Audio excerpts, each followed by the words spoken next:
Hello, everyone. This is Tommy from World at War Comics. Thanks for joining us this week. We have a special guest, Kaare Andrews. He is the current writer of Erratic from AWA, but he has done much more. He's been working with Marvel for 15 to 20 years. He has worked on Iron Fist. He has worked on Spider-Man. He has worked on the Incredible Hulk.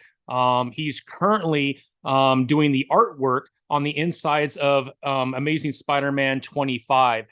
So he's an artist, he's a writer, and that's just the comic book side of the business. On the film side of the business, he has been the director of several TV shows and movies.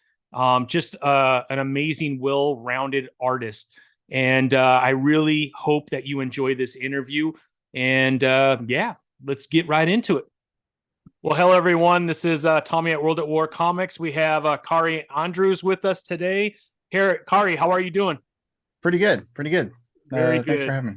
Yeah, of course. Thanks for joining. Well, let's jump right in. I'm going through your resume, preparing for you to be on today, and it is insane, the resume that you put together.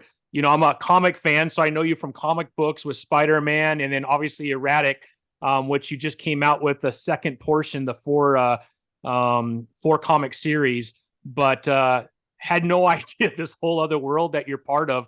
It's amazing. So what passion came first? Was it comic books or was it movies and TV? Well, when I was a kid, I didn't really see any difference between any of this stuff, whether it was Yeah. toys or comics or movies or video games or making models, or it was just all the one thing that I loved to do Yeah. was just all one big giant thing. And then it's not till later that the world's like, these are different things, and Yeah. you have to choose one, and Yeah. maybe you can do that one, maybe not. I don't know. It was, and so I just I chose comic books first, Yeah. and then I kind of broke into Marvel. And as soon as I did, I moved out to Vancouver in Canada Hmm. and bought a bunch of film gear and started directing and writing short films. And then separately built up my film career while I was doing my comic book career. And I haven't really had a project that has overlapped yet, but maybe Yeah. someday, maybe soon, who knows? We'll see. But yeah, so I jump back and forth always between comics and directing, or writing and drawing comics and writing Hmm. and directing film or TV. So I jump back and forth. That's amazing. Do you have a favorite of the two, or are they're different and they're equally passionate Yeah, they're about both? they're totally different. Yeah. I mean, to be honest, uh, I, if I, if yeah, they're just so different. There's when It's, I'm directing, I miss comics, and when I'm doing comics, I miss directing. So it's like yeah. the Yeah. there's so, like when you're directing, you're with 100 people, you're Yeah. doing a thing, and everything's a compromise, and every day is crazy, and you're dealing with all these personalities and the big machine, and sometimes you just wish you could just do all the things yourself. Yeah. And then when you're doing comic books, you are doing all the things yourself, Yeah. and you kind of miss the big machine and the 100 Yeah. people and all the problems. Like it's definitely a yin and a yang of the Yeah. creative process. Yeah, yeah, that makes a lot of sense. Well, let's start at the beginning. You said you got your first breakthrough in Marvel. Was it a writing or was it art? How did you start with Marvel? Yeah, I broke in as a penciler, Okay. and I broke in. I think I think the issue was Gambit number 13 back in the day. I did Gambit, half yeah. an issue of that book, and Charlie Adler did the other half, I believe. Yeah. And you know, I've always been interested in not just one thing. So when I was training myself how to do comic books, I was interested in penciling, but also inking and also colors and also writing. So Yeah. I just kind of had been learning all those things at once, but decided to break in as a penciler. Um, and as soon as I did, I started pushing to ink and to color and to write. So within that first year, I think I was already writing. Because I knew just the way comics worked back then. I don't know about anymore, but back then Yeah. it was very regimented. It was like, you were either a penciler that wanted to write, Yeah. or you were an inker that wanted to pencil, or it Yeah. was like you were only allowed to do one thing. Yeah. And so I knew if I wanted to do more than one thing, I had to just do it immediately Yeah. and just kind of not allow myself to be labeled in any one way right off the bat, right off the Yeah. get. Yeah. That's pretty It's very smart. Yeah. strange because like my favorite uh comic book creators are generally the writer artists from the 80s specifically, or Yeah. Jim Steranko from earlier than that, but it's generally the writer artists. And I think the 80s was a real heyday for that movement. And then when I broke in, they just didn't exist. Like they were wiped off the map, Yeah. like it wasn't, it was no longer encouraged. I think that because it was post image boom.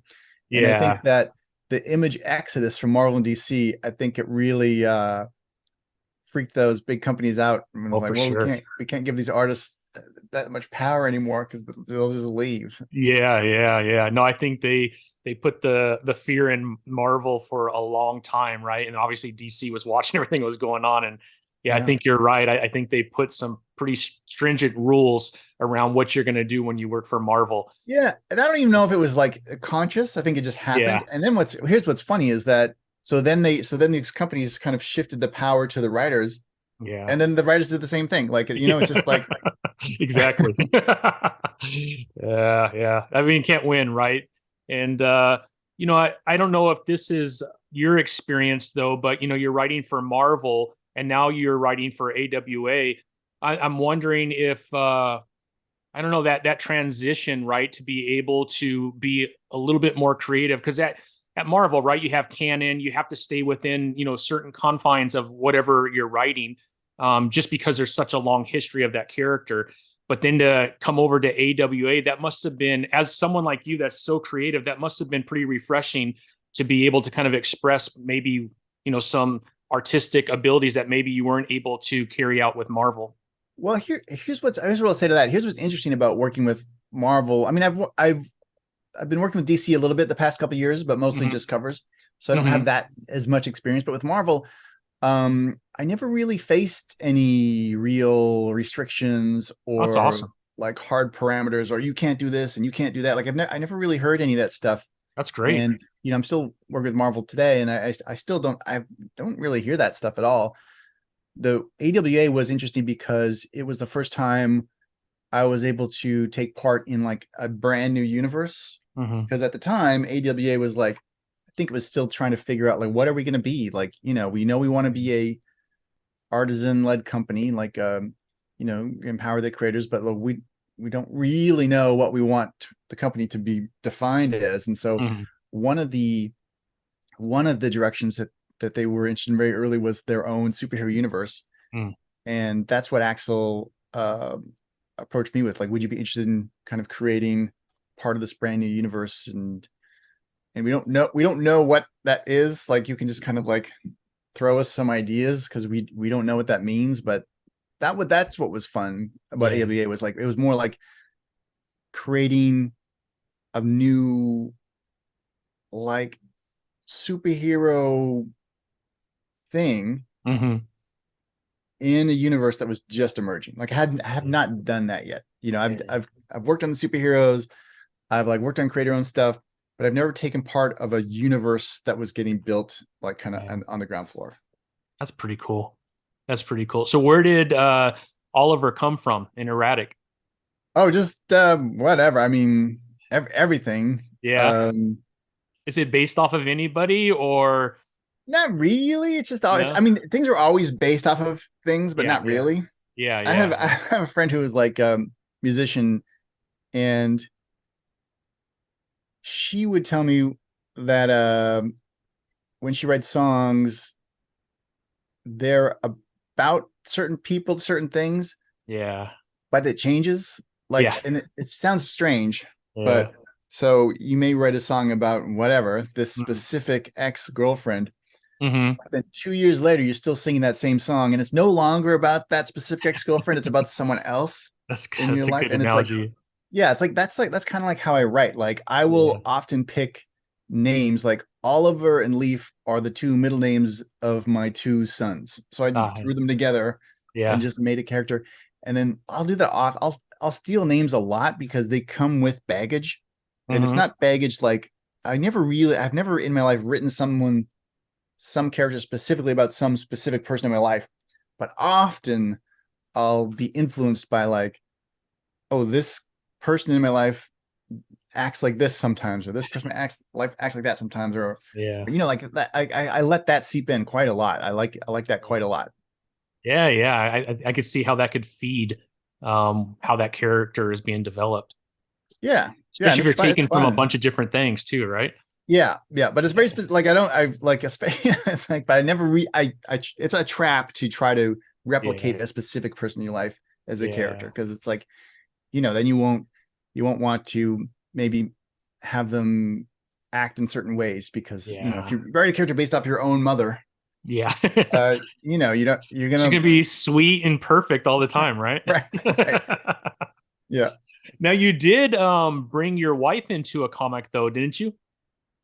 Not really. I've probably had many characters inspired by my wife. Yeah, yeah. She's like, I see her every day.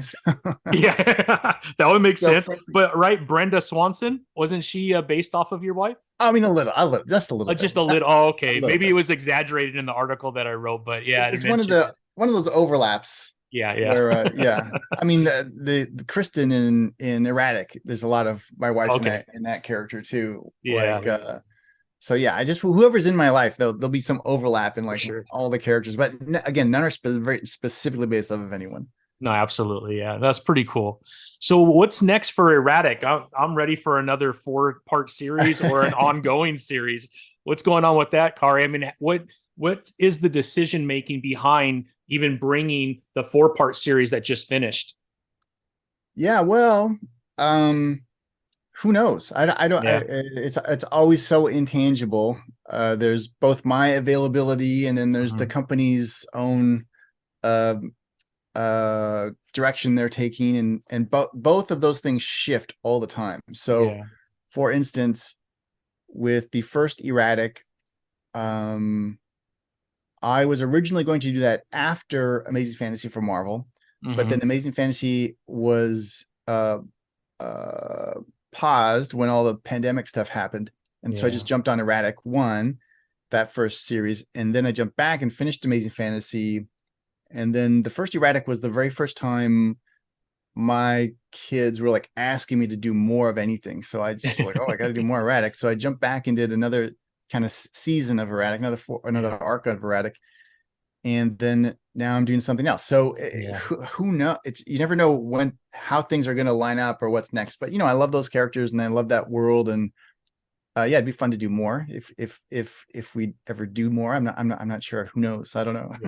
Yeah. Yeah. Well, I'm pushing for you to do more for Perfect. sure. I mean, my kids all like it, and it's very relatable, right? Because obviously he has the powers that he gets 10 minutes every 24 hours, but outside of that, right, it's very normal daily life that I think a lot of people could relate to, and I think that's probably why it's been successful, right? Is there is that super relatable human side to Oliver, but then there's this other side that comes out that brings in the excitement and the care that he has for the people around him and wanting to save them from whatever situation's taking place. And then having that stress of knowing, do I use my power or should I wait a little bit? Because if I use it, it's gone, right? And I have to wait Yeah. another 24 hours. So I don't know. I think the story's great and I think it's super relatable.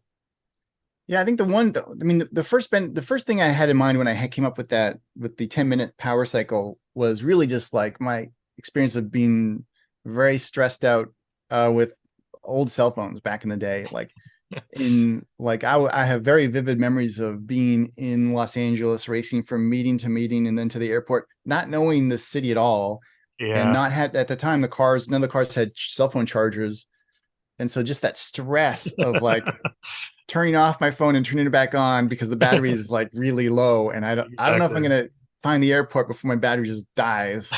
Like, that was a very tangible stress, and I've always thought like my favorite superheroes have limitations. So Superman for me is a cool character, and I loved Yeah. him as a kid, but Yeah. for me to write him is like, how do you write Superman without having kryptonite involved? Like, Yeah. and I don't know, so I always thought limitations make great characters, Yeah. at Absolutely. least to make them better to write for me creatively. Hmm. And the benefit that I didn't really think of when I came up with that 10-minute limitation was, I think it does ground him a little more than some other characters, For sure. because he has to stay normal and vulnerable most of the time.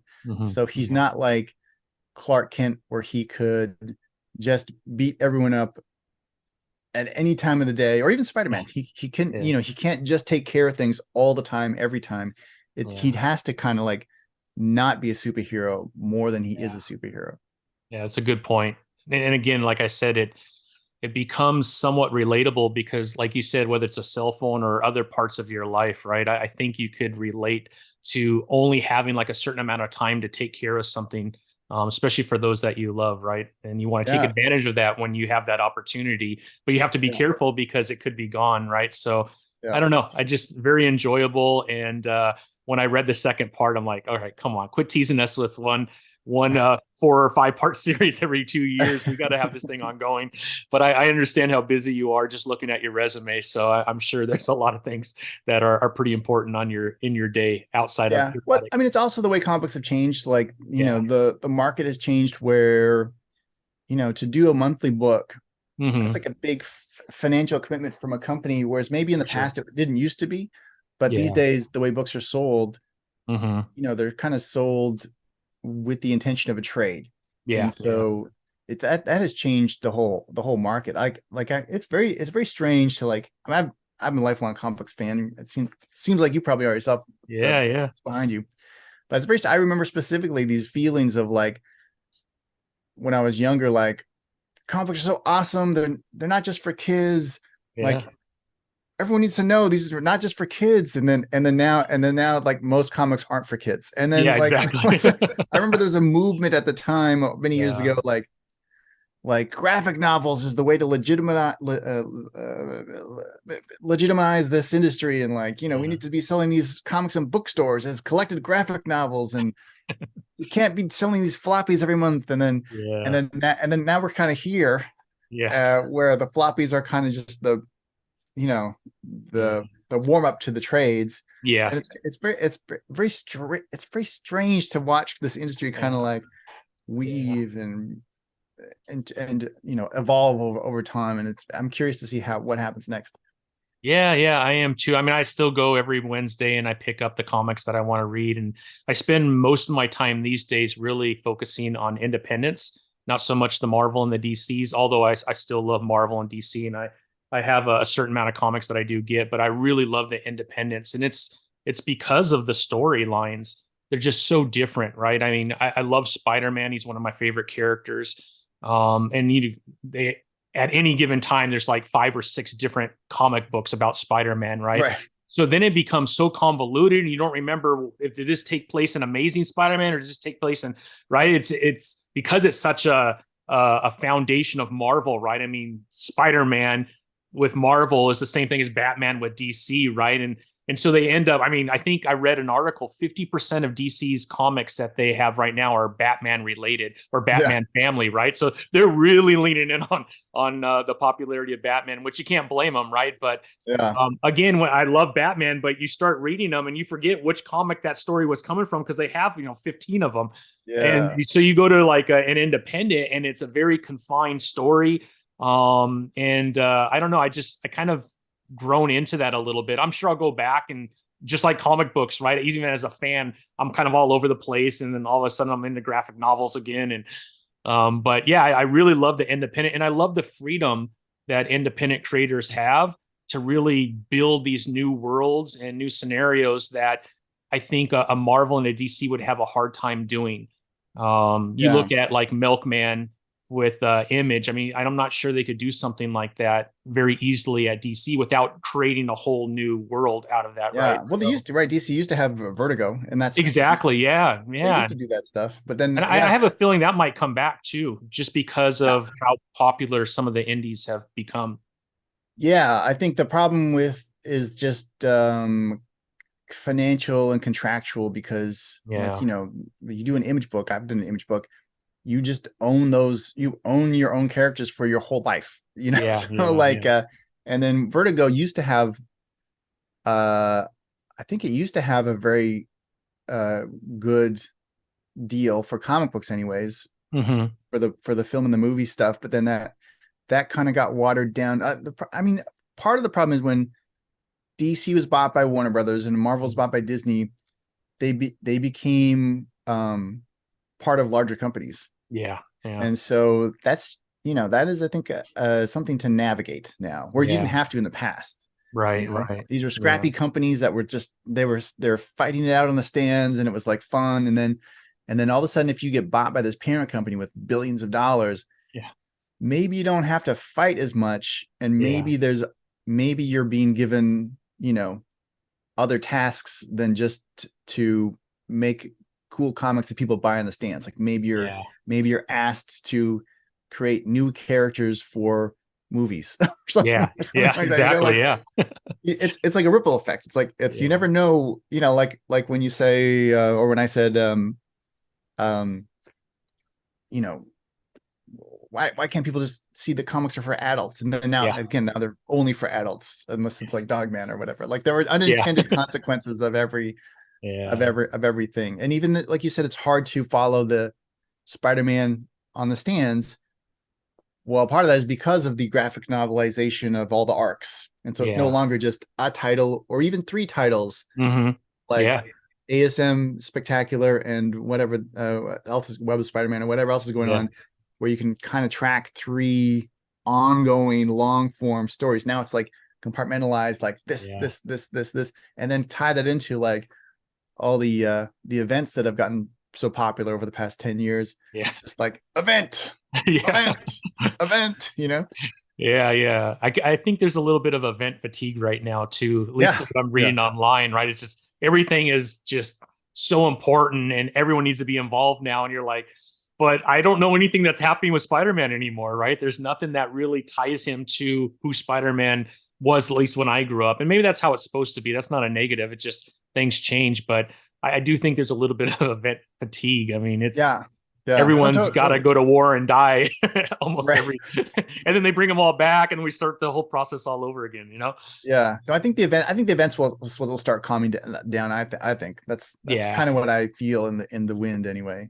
yeah, But yeah, I think things so. always change over time. There's always this or that. Like it's Yeah, interesting to see how the different like waves hmm, of comic culture kind of like hits the beach. yeah, yeah. I almost, you mentioned a second ago about how comics have really become more for adults, and I couldn't agree more. I mean, there's a lot of the comics I like, I would never let my little kids read, right? It's just not appropriate for them. But because it's gone so far to the adult side, I feel like there's a whole generation that might be missing out on some of the things that you and I grew up with. And what's taking that place? It's manga. Mm-hmm. And I do kind of worry that, and I love manga, don't get me wrong. Me and my daughter watched all the time, but she has no desire to read a comic book from DC or Marvel because she enjoys manga. And I'm like, oh, I wish they could. And I don't know what the answer is to that. And I don't know if you've experienced this. You said you have two younger boys.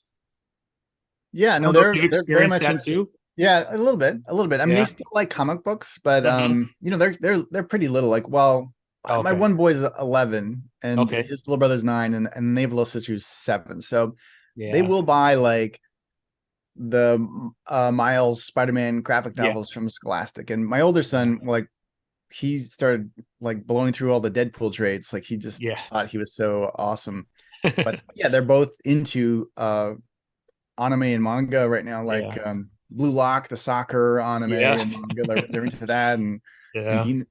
Demon Slayer, and Yeah. Demon Slayer. Yeah. I actually Chain, watched that with my daughter. It's pretty oh good. yeah, Chainsaw Man, like Chainsaw Man. all that stuff. But again, when I was a kid, I was into like Robotech and like Yeah, yeah, that's true. uh That's true. it was like, again, they weren't like, I didn't think of them as separate things. I just thought Yeah, like, you know yeah, that's think true, right? Transformers, Robotech. I mean, yeah. it would just, and then I watched GI Joe, and then I watched Spider Man. So it was. You're right. I think back then it wasn't. Today it seems like it's more divided, right? And so you're either for this or you're for that, and I'm not sure if that's the right thing either. Yeah, I don't know. And like, what do Yeah, you do? And I don't know if that, I think that's culture. Like yeah, that's like now, true. what, back when we were kids, there's like what, 5 TV channels, or maybe Yeah, 12, whatever there was. I that's don't a know. good point. Yeah, Now there's like 30,000 streaming services plus the cable plus just, I mean, yeah, podcasts plus everything is so yeah, shattered right now. yeah, It's interesting to see what's or just to, yeah, find out what's gonna happen Yeah. next. But Yeah. I don't view, it's weird to like, I hear a lot about comics pitted against manga, Yeah. Yeah. but I just think it's probably the wrong way to think about it, only because they're just pretty separate mediums from separate cultures. Yeah. So it would be kind of like, what's better, like British or sorry, European football, soccer, or Yeah. American football? Like it's Yeah. kind of like, Yeah. Yeah. yeah, they're both sports, but Yeah. they're so different. Like maybe you could compare them financially, but I don't know. Yeah. Yeah. Like a soccer fan, that's a whole different thing. The World Cup and the Yeah. countries and like we just went through that here with my kids. They're big soccer players, and then American football with the Super Bowl, and like those are different things. And I don't think it's quite fair to compare either of them. But I Yeah. think That's a good point. I do think there's a bit of a panic Mhm. because manga is doing so well Yeah. Yeah. while American superhero comic books are not. But Yeah. to be honest, I think that's just I think it's just the movies. Like I Yeah. think like That's true. when we were growing up, it's like the one place to get superhero content was maybe a Saturday morning cartoon show, Spider-Man and His Amazing Friends or whatever, Yep. superpowers or whatever, Yeah. and then comics. And Yeah. comics were where you could get that thing. And there's so much power in those comics. I remember thinking back then, these could make the best movies if only everyone knew. And then they became the best movies and everyone Yeah. knew, Yeah. but they didn't lift up the comic books. They suppressed them because it's like that power was just taken and put into another medium. Yeah. Yeah. And then I think just like event fatigue, my feeling is that there's a superhero movie fatigue Yeah. that Yeah. is going to go away, just like the Westerns. And when that goes away, that energy's still there. Then the Yeah. comic books will rise up. That's my theory, is that the Yeah. comic books, the American superhero comic books, will rise in popularity again. Yeah. Strangely enough, once the films are done with them. Yeah. That's my idea. And then here's what's strange about that is the parent companies of DC and Marvel are the ones that make those big movies. Yeah. So maybe they'll even sell off DC and Marvel. I mean, Marvel's been sold off many times Yeah. over its history, Yeah. Yeah. But yeah, I don't. It's very interesting to watch. Like when you take a step back and just try to figure out what's going on. I really do think it's the movies that have created this suppression in the comic books. True. I mean, you watch Civil War, you don't have to go back to Mark Miller and read anything that he wrote, right? Yeah. I mean, well, when I was a kid, it was like that's everything's there now. I remember when I was in grade 6, I think, or something like that. Uh-huh. And Dark Knight had just come out, and it was probably too mature for me to read at the time, but I loved it. Yeah. I remember I took it to my teacher at school. I was so excited to show someone, anyone. And I think we were just reading them. I think I was just like with my friends, we just look at them, and my teacher was interested and was like, oh yeah, read them. And so he started reading them at his desk while reading homework. And I think he was like blown away and just, but there was like, back then it was like a secret. It was this secret power. And like, oh my God, you have to know, you have to learn about this secret. Like, and that was, it was something that could come out of it. But now it's like the movies are where the power is. And the comic books are kind of like something else. But the secret is no longer a secret. It's like everyone loves Spider-Verse, the movies, like it's not a secret that it's awesome. That's very true. Very good point. Yeah, no, I agree with that. Yeah, and that's where we come back again once to the indie comic scene, because a lot of those are unknown. And I do think there is a lot of room for continual comic growth in the indie side of the comics, because they normally don't have that kind of presence in theater. And so if you want to know those stories, you got to go buy the book. And and like the way you talk about them, you're talking about them today as if they're secrets, but that are cool. Yeah, they are cool. Like that is power. That is actual cultural power there. That is amazing. And then here's the other cool, interesting thing is that because of the way the media landscape is, where it used to be like, so all these different media companies, and they all started consolidating, buying each other up. If you're, say, Warner Brothers, or say you're Discovery, and now you own Warner Brothers, and Warner Brothers now owns DC, like there's no incentive for you to look for these cool indie books with all this cultural power, because you're just trying to like, you're trying to like do your own, you already own the other stuff. It's free. It's Yeah. there. You're supposed to be exploiting that's why you bought them, right? Yeah. But at least it is actually making the indie books like more interesting Yeah. because Yeah. their power is growing, and Yep. the cultural power is growing. The secret is growing, and Yeah. then at some point, I mean, at some point, people will figure that out. But Yeah. for now, I think that is in a very interesting place where there's a lot of secret power with cool Yeah. stories that people don't know about, but they Yeah. should. Like that's an interesting space to be. Yeah. Couldn't agree with you more. Couldn't agree with you more. Well, I want to be super respectful of your time, Kari. What I'd like to maybe offer you is I don't know if there's something that you're currently working on that you do want to share. We'd love to know what you're currently working on. Well, the Erratic the second season is coming out in stores, I think in a month. I don't know. I can't remember when. I don't even know when it's coming out. Erratic's done. The trade. The trade is, yeah. The trade. Oh, the trade. Yes. I'm sorry. The Yes, collection. that is coming. The collection. Yeah. Yeah. That has not been released yet, but it is coming to the stores and the Amazons I around, think it's the end of March. I looked that up. So it's the end of March when it should be dropping. Yep. Soonish. So look out for that. And then right now I'm drawing right now today I'm drawing Amazing Spider-Man number 25, where we're kind of like delving into the secrets of the secrets of that world right now. Yeah. It's really fun. Like they just offered me that thing. I was going to do something else right away, and then they're like, "Oh, before you do that, why don't you? Would you be interested in doing this?" And you know, Zeb Wells is writing it, and I've known Zeb forever. Yeah, he did a Dr. Octopus Year One miniseries many years ago that I had a lot of fun with, and Zeb is pretty awesome. So it was really fun to just jump in and be like, "Yeah, okay, I'll try some Zeb stuff. Sure, let's do it." That's awesome. So you're gonna do the cover, or you're doing the inside?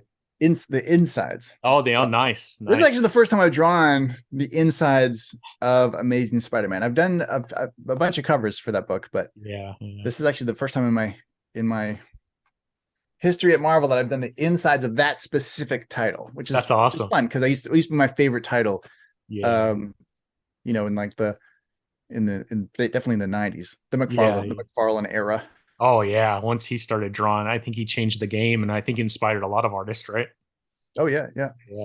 No, I did. As you can see, I'm a big fan of McFarlane. Almost all my toys are his DC McFarlane toys. Nice. So nice. Yeah, my wife. He also changed the toy game too, right? He completely turned it upside down. I mean, I remember just my little GI Joes growing up, and then McFarlane came out with something like, "Oh my!" You could see wrinkles in the face. I mean, it was incredible how detailed they were. So certainly, he has changed the game and has become probably the. And at the time, they were huge. Like people weren't making figures. All of a sudden, he's got these 8-inch or whatever they are. I remember the Youngblood. Yes. Ad Rock was just massive. That case was so massive in Toys R Us. It was like, oh my god. Yeah.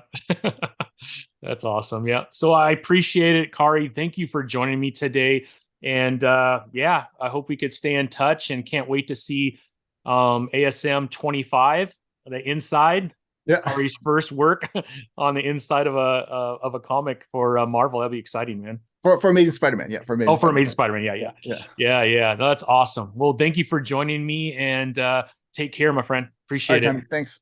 Yeah, you bet.